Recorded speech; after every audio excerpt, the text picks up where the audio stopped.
যারা বলেন ইতালিতে কোনো কাজ নাই তাদের জন্য আজকের এই ভিডিওটা দেখেন। ছোটো ভাই পেঁয়াজ বাঁচতেছে আর কি, এটা হচ্ছে পেঁয়াজ গাছ। ইতালিতে যারা আছেন মোটামুটি এগ্রিকালচার কাজ যারা করে সবাই জিনিসটা চিনে আর কি।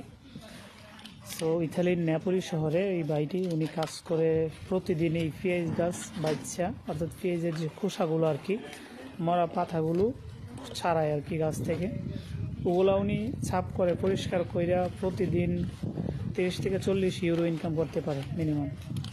মানে দিনে যদি 8 থেকে 9 ঘন্টা ডিউটি করে তো 40 ইউরো ইনকাম করতে পারে। একটা হিসাব করেন 40 ইউরো ইনকাম করলে মাসে প্রায় 1200 ইউরো ইনকাম করতে পারে। অনেকে কমপ্লেন করে যে কাজ নাই, ইতালিতে কাজ নেই। আপনারা যদি এসেই মনে করেন যে আমি ভালো কাজ করব বা রেস্টুরেন্টে কাজ করব, ভিআইপি কাজ করব, তাহলে তো হইল না ভাই। দেখেন কোনো কাজই কিন্তু লজ্জা নাই, কাজ হচ্ছে মানুষের ভাগ্য করার হাতিয়ার। সো কোনো কাজকে ছোটো করে দেখার কোনো ওয়ে নাই। আপনি যে কোনো কাজ করেন, ইনকাম